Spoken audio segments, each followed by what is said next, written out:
Once upon a time, एक बार की बात है, द फ्रॉग्स वर डिसकंटेंटेड, जो फ्रॉग्स थे वो बहुत ज़्यादा डिसकंटेंटेड मतलब अनहैप्पी थे, खुश नहीं थे, because they had no one to rule over them, क्योंकि उनके पास वहाँ पे कोई भी ऐसा बंदा नहीं था जो उनके ऊपर रूल, मतलब उनका कोई मास्टर, उनका कोई बॉस हो। Some of the frogs went to god Zeus, कुछ फ्रॉग्स तो जो थे वो गॉड जियस के पास गए and asked him to give him them a king, उन्होंने गॉड को बोला कि हमें एक राजा चाहिए। Zeus thought they were stupid to ask for this as they were better off without a king। तो जीसस ने सोचा कि ये तो पागल हैं जो राजा की डिमांड कर रहे हैं कि बिना राजा की एक बहुत अच्छी पोजीशन में है, तो फिर ये राजा की डिमांड क्यों कर रहे हैं। So he threw a log into the pond, तो उन्होंने क्या किया कि एक लकड़ी का टुकड़ा तालाब में घेर दिया, वेयर दे लिव्ड एंड, जहाँ पे वो रहते थे, and said it would be there king, ये तुम्हारा राजा है। At first, the frogs were terrified by the splash and scuttled away into the deepest parts of the pond। तो सबसे पहले क्या हुआ, बिगनिंग में तो फ्रॉग्स जो थे वो बहुत ज़्यादा डर गए थे बाय द स्प्लैश, मतलब कि पानी की जो छप छप की आवाज़ थी उससे, एंड स्कैटल्ड अवे, और वहाँ से भाग गए थे into the deepest part of the pond, पानी के बहुत ज़्यादा मतलब तालाब के बहुत ज़्यादा डीपेस्ट पार्ट के अंदर वो जा कर के छुप गए थे। But when they saw that the log did not move from where it was, तो पर जब उन्होंने देखा कि ये जो लॉग है, जो लकड़ी का टुकड़ा है, ये तो अपनी जगह से हिल ही नहीं रहा है, एक ही जगह पे खड़ा है, they came up to the surface, तो वो ऊपर लैंड पे आए वन बाय वन, एक एक करके। By and by they grew bolder and bolder, तो धीरे धीरे वो और भी ज़्यादा बोल्ड होते गए, and began to look down their noses at their new king, तो धीरे धीरे उन्होंने वो ऊपर आते गए, उन्होंने ऑब्जर्व किया कि वो अपने किंग से ज़्यादा बेटर हैं। Very soon they were jumping up and sitting on the Kings body, तो धीरे धीरे उन्होंने क्या किया, किंग की बॉडी के ऊपर बैठना शुरू कर दिया और उस पर जंप करने लगे, मतलब उस लॉक के ऊपर, क्योंकि उनके लिए तो उनका किंग वही था। In fact the frogs did not think much of this sort of a king, अब वो उसके बारे में ज़्यादा सोचते भी नहीं थे। So some of them went to Zeus again, तो उनमें से कुछ फिर जियस के पास फिर से गए।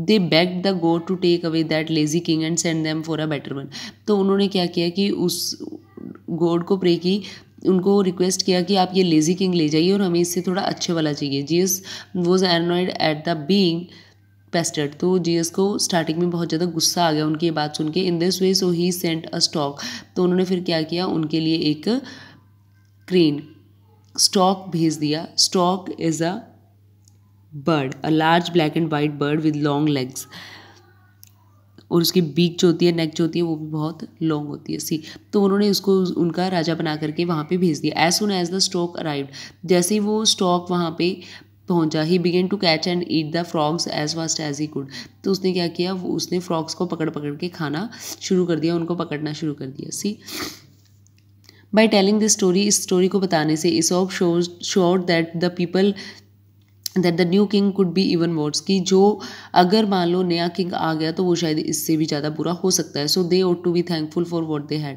तो उनको हर उस चीज़ के लिए थैंक यू करना चाहिए जो भी उनके पास है, एंड नॉट ग्रम्बल, और किसी तरह की कोई भी कंप्लेन नहीं करनी चाहिए। So the moral of the story is one should remain contented with one's lot, तो स्टोरी का मॉरल ये है कि हमारे पास जो भी है हमें उस चीज़ से सेटिस्फाइड रहना चाहिए, हमें बहुत ज़्यादा और बहुत कम की डिमांड कभी भी नहीं करनी चाहिए, because we can't be ever satisfied, क्योंकि जो हमारा मन है वो कभी भी सेटिस्फाई नहीं हो सकता है। There are many such fables attributed to Aesops, तो ईसॉप ने ऐसी बहुत सारी स्टोरीज जो हैं वो बनाई हुई हैं।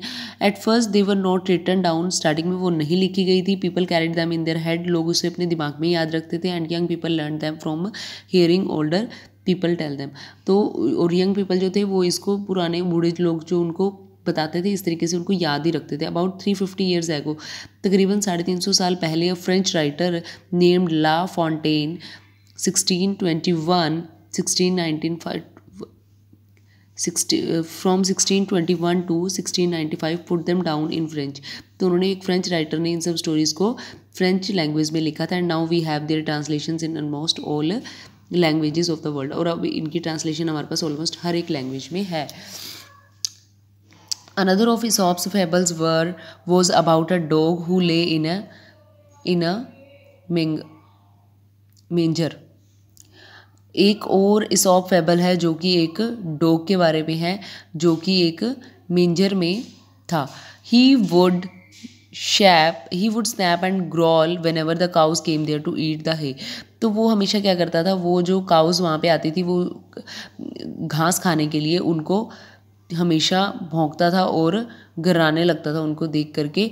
What a selfish dog the cows would say. तो काउज कहती थी कितना सेल्फिश डॉग है, he can not eat the hay, ये घास नहीं खा सकता। He had no need of it, इसे इसकी ज़रूरत नहीं है।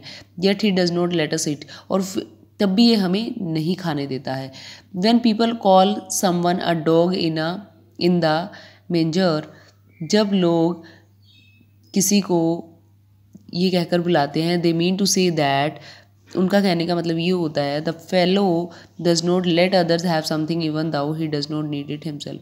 तो कुछ लोग ज़िंदगी में ऐसे भी होते हैं, वो दूसरे लोगों को भी उन चीज़ों के साथ नहीं देख सकते इवन जिसकी उनको ज़रूरत नहीं भी होती है। सो मीन्स टू से कि ये जो जितनी भी फेबल्स हैं इनको ह्यूमन लाइफ से कंपेयर किया गया है, एनिमल्स का स्टोरी में यूज़ करके ह्यूमंस की रियल लाइफ की स्टोरीज़ को बताया गया है कि ह्यूमन लाइफ कैसी है, ह्यूमंस कैसे बिहेव करते हैं।